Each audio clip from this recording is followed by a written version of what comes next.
As usual every year, our company promises a revolutionary experience in the F-Kadima game, making it the company's slogan. This installment is different from the previous one, but despite all these nice words, the reality is completely different. And every year, we find even more problems in the game.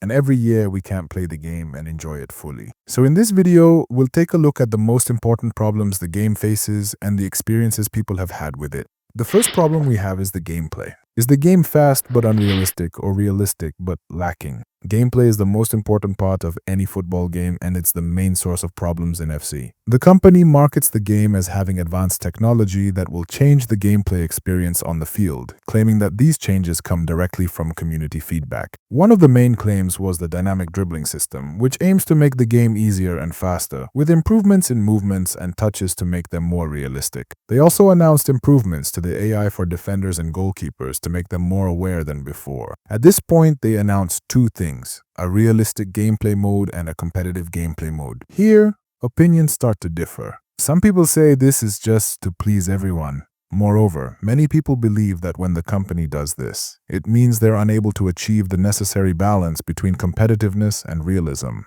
And that's because the engine really hasn't been able to deliver this approach for more than 6 years. This makes us doubt the company's ability to achieve balance. Can EA actually deliver a fully fledged football game? In addition to that, the announcement about improvements in physics and dribbling, many people are still complaining about old issues that persist.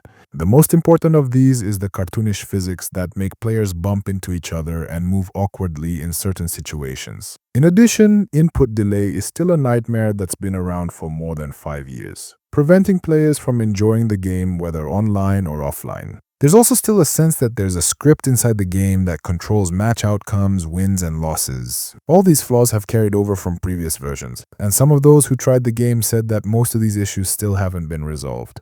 In my personal opinion, these are just painkillers from EA, not a real fundamental change in the game. This shows us the engine's inability to deliver a real fundamental change in the game's form. And the game really needs to change this engine as soon as possible, because for more than 6 years it has failed to deliver an ideal football game experience, whether offline or online. Online is definitely more important, especially the Ultimate Team mode, which is basically a money trap for players by EA.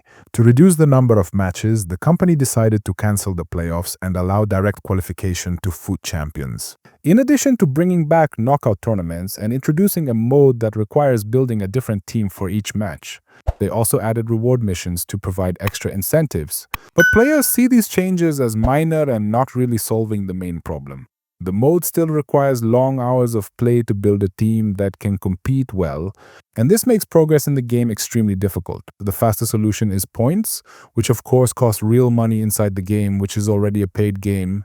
You're supposed to have already bought it, it's not free, and this means that getting a strong team at the start of the game depends on being willing to pay at least more than $300 or $400 to achieve that. As a result of this pay-to-win economic system, a large black market for selling coins has spread, even though there's a security risk that your account could get banned during this process. Not to mention, of course, the many scams that happen in this area. Back to the mode itself, this mode makes the player use completely different teams in every match. On the surface, this seems like a nice challenge, but in reality, it makes players create more teams, which artificially increases their need for players and coins. So, is designing a new game mode like this a genuine response to make the player enjoy the game, or is it a calculated attempt to increase demand for players, and thus push players to buy more points or resort to the black market? The existence of a large black market for selling coins is strong evidence of the failure of the economic system used by the game's technical issues. This shows that promises of changes in gameplay might be completely pointless. But the more important problem here is the issue of delayed response. Even the company itself has acknowledged the existence of this problem in game modes that don't require the internet. Content creators are still criticizing the company for not investing in improving servers and data centers. They expect the servers to crash at any moment when there's heavy load.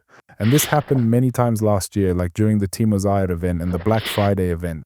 The ongoing issues with cartoonish physics and input lag prove that the announced improvements might just be talk, which means the core problem still exists. And that makes us ask an important question.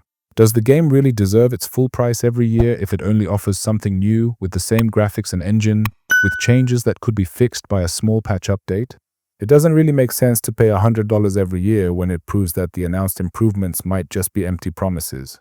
which means the core issue is still there. And that leads us to an important question. Does the game really deserve its full price every year if it only brings something new with the same graphics and engine, with changes that could be fixed by a small patch update? It just isn't worth it to pay $100 every year. And that was the first impression and the opinion of people who played the game in the beta version. Please make sure to like, subscribe, and let us know your thoughts in the comments. Goodbye.